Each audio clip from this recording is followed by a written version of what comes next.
sejelek-jeleknya Prabowo, dia adalah Presiden Republik Indonesia yang dipilih secara konstitusional. Kalau saya tuh bilang tuh sok tahu, sok hebat, otakmu sebenarnya otak goblok. Saya langsung ngomong tuh, ngomong kamu sudah tidak punya kadar intelek lagi, katanya kadar intelek. Tapi seorang Prabowo dipleset-plesetin namanya tuh. Ya. Lu yang bilang akhirnya kalau dia mohon maaf Pak Prabowo, dikatakan bahwa seolah-olah Pak Prabowo ini orang bodoh gitu loh. Kan kurang ajar nih. Katanya saya didatangi oleh TNI, kasih ini, tapi saya tahu intimidasi. Ya udahlah, ambil aja, periksa saja gitu loh. Saya anggap anak muda yang tidak berbobot, saya anggap. Dia merasa hebat, saya bilang saya orang kayak gini orang tolol dan goblok. Kemarin juga dia bilang katanya dia diuntit dan kendaraannya juga dipasang alat pelacak. Itu suka-suka dia ngomong. Dipasang, bisa dibuktikan nggak? Kan gitu aja. Bisa dibuktikan nggak kalau ngomong tuh pakai bukti? Kita negara hukum. Saya dipasang alat pelacak, saya diginiin segala macam. Seolah-olah memberikan informasi kepada masyarakat bahwa saya dijolimi. Harusnya kau suarakan pendapat itu dengan kadar intelektualmu. Bukan dengan cara orang seperti kayak gitu. Orang seperti tidak diberikan pendidikan. Tuh, anak SD aja nggak ngomong kayak gitu. Gak usah ngaku-ngaku mahasiswa atau mantan mahasiswa, tapi bibirmu tuh moncor kayak gitu. Bukan gitu budaya bangsa Indonesia. Seorang presiden dikatakan mirip-mirip orang tolol, orang goblok. Jengkel banget saya dengar itu. Saya udah ikutin tuh. Sialnya disuarakan oleh media lah gitu. Pak Jenderal, apakah kalau seandainya pemerintah hanya diam, apakah dari instansi bahwa Polri sendiri sebenarnya harusnya bertindak untuk? Seharusnya bertindak. Kan ini kan sudah bukan delik aduan lagi. Ini kan murni sudah merusak tatanan hidup berbangsa bernegara. Walaupun tidak ada aduan yang... Nggak ada. Ini udah bisa bertindak. Kenapa? Yang sudah ditemukan sudah seorang Prabowo.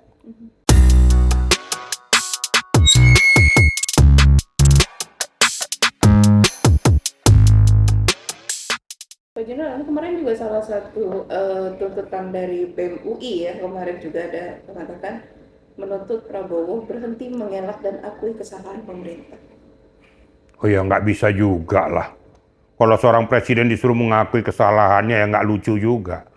Tapi coba mengkoreksi apa program-programnya gitu loh. Oh seperti corok MBG, evaluasi total. Kalau dikatakan saya mengakui kesalahan saya, seorang Prabowo ngomong gitu, saya pertama yang mengatakan tidak setuju. Berarti sama dengan saya menjatuhkan harkat martabat seorang Presiden Republik Indonesia. Masa minta mengakui kesalahan, kecuali kalau dia korupsi. Ini enggak, dia mencoba melakukan terobosan-terobosan. Terobosan untuk membuat bangsa jadi bisa merasakan keberadaannya itu kan pasti banyak masalah. Ada aspek negatif dan aspek positif. Tapi kalau dibilang koreksi kepada Presiden bahwa program ini perlu dievaluasi, itu oke. Presiden akan bicara, oke, kita akan evaluasi kembali bagaimana jalan terbaik bisa untuk mensejahterakan rakyat. Tapi kalau disuruh Prabowo mengakui kesalahannya, saya yang pertama mengatakan tidak setuju dan saya anggap itu nggak manusiawi. Ingat loh, sejelek-jeleknya Prabowo, dia adalah Presiden Republik Indonesia yang dipilih secara konstitusional. Kalau kamu tidak menghargai pemimpinmu, apalagi menghargai orang lain, bangsa yang besar adalah bangsa yang menghargai pemimpinnya. Itu kira-kira Mbak Vivi. Ya? Yang kemarin kita juga mendengar dari mantan Ketua BEM UGM Tio, yang sedikit celotehannya cukup tajam sih kalau kita bilang gitu tentang Pak Prabowo. Gimana nih Pak Jenderal? Kalau saya tuh bilang tuh sok tahu, sok hebat, otakmu sebenarnya otak goblok. Saya langsung ngomong tuh.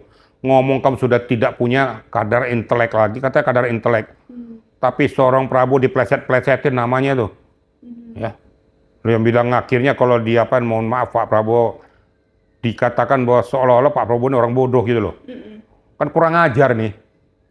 Kamu boleh kritisi pemerintah, tapi jangan sampai menjatuhkan harkat martabat seorang presiden. Menurut hemat saya, segera jangan didiam-diamkan. Ini semakin banyak dia cuap-cuap di media, dikomporin orang-orang tertentu. Orang-orang tertentu yang mempunyai kadar intelektual.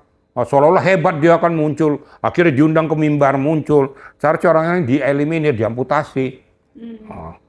Katanya saya didatangi oleh TNI, kasih ini, tapi saya tahu intimidasi. Ya udahlah, ambil aja, periksa saja, gitu loh. Nggak usah dibiarkan orang kayak gini. Saya anggap anak muda yang tidak berbobot, saya anggap. Dia merasa hebat. Saya bilang, orang yang kayak gini orang tolol dan goblok. Yang perlu untuk diperiksa, diberikan pertanggungjawabannya. Bukan begitu cara mengkritisinya. Kemarin juga dia bilang katanya dia diuntit dan kendaraannya juga dipasang alat pelacak. Itu terserah suka-suka dia ngomong. Dipasang, bisa dibuktikan nggak? Kan gitu aja. Bisa dibuktikan nggak kalau ngomong tuh pakai bukti. Kita negara hukum. Saya dipasang alat pelacak, saya diginiin segala macam. Seolah-olah memberikan informasi kepada masyarakat bahwa saya dijolimi. Karena menyuarakan pendapat lah, ngomong ngamu aja kayak ngomong ember kayak gitu. Itu kan ngomong orang di bawah comberan kayak gitu tuh. Saya mendengarnya itu tuh jengkel juga saya. Mohon maaf kalau sebut saya katakan kayak gini manusia. Nggak usah ditiru yang kayak gini. Kok seneng orang-orang dengarkan kayak gitu, hebat, bukan hebat. Kalau kamu orang pinter, apalagi merasa BEM tuh, harusnya kau suarakan pendapat itu dengan kadar intelektualmu. Bukan dengan cara orang seperti kayak gitu. Orang seperti tidak diberikan pendidikan. Anak SD aja nggak ngomong kayak gitu. Nggak usah ngaku-ngaku mahasiswa atau mantan mahasiswa, tapi bibirmu tuh moncor kayak gitu. Saya jengkel banget loh. Mau sepintar apapun kamu, kalau udah ngomong kayak gitu, saya anggap sudah tidak benar lagi. Segera pemerintah ngambil langkah, nggak usah diam-diam. Harus ada langkah tindakan tegas. Dan orang-orang yang di sampingnya itu merasa senang, hebat, bukan hebat, goblok. Loh. Bukan gitu budaya bangsa Indonesia. Seorang presiden dikatakan mirip-mirip orang tolol, orang goblok. Jengkel banget saya dengar itu. Saya udah ikutin tuh. Sialnya disuarakan oleh media lagi tuh.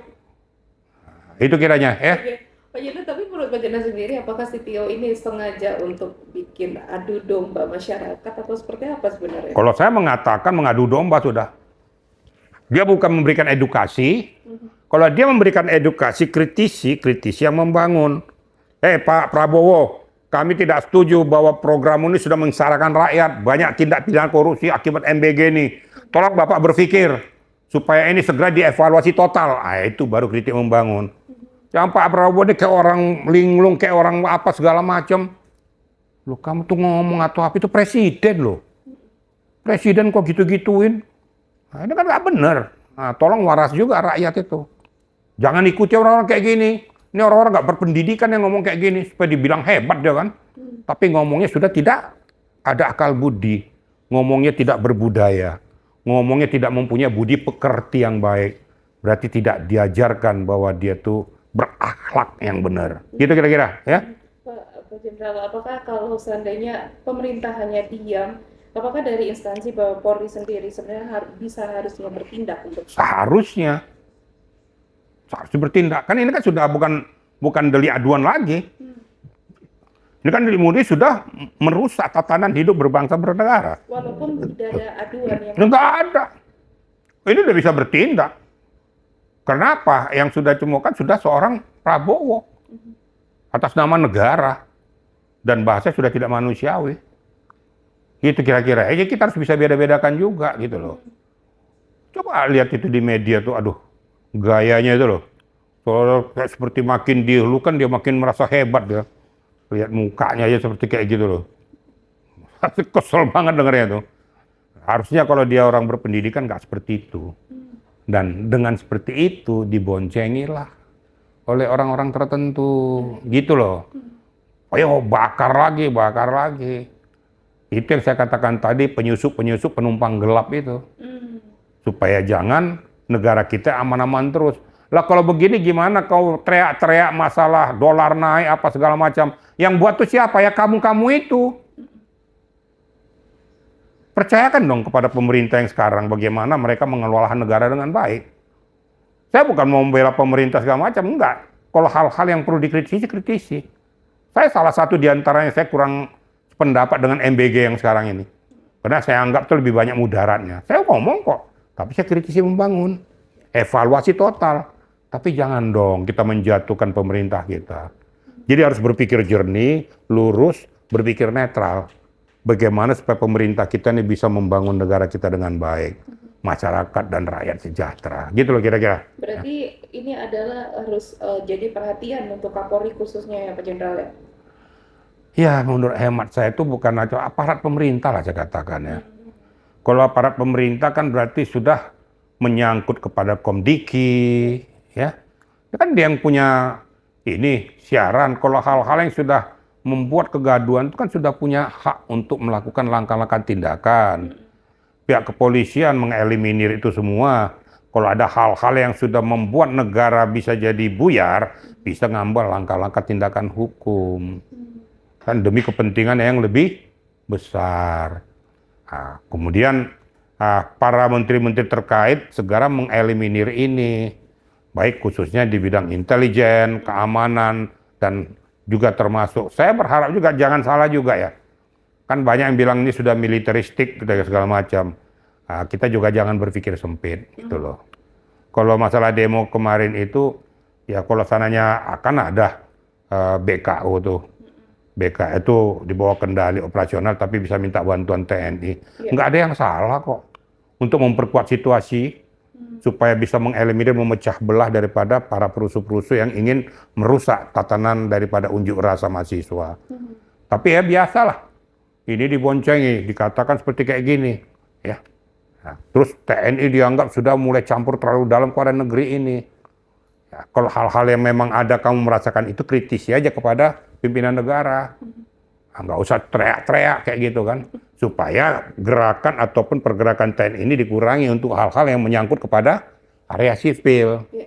Tapi kalau masalah kayak kemarin tuh ya sah-sah saja. Dari dulu juga kalau terjadi unjuk rasa atau terjadi darurat sipil itu di backup sama TNI, sah secara hukum kok. Nggak usah terlalu jatuh-jatuhkan instansi lah. Saya bukan mentang-mentang saya ini anak tentara terus saya tuh bela-bela tentara gitu, enggak. Kita luruskan aja masalahnya gitu loh. Oke? Gitu ya.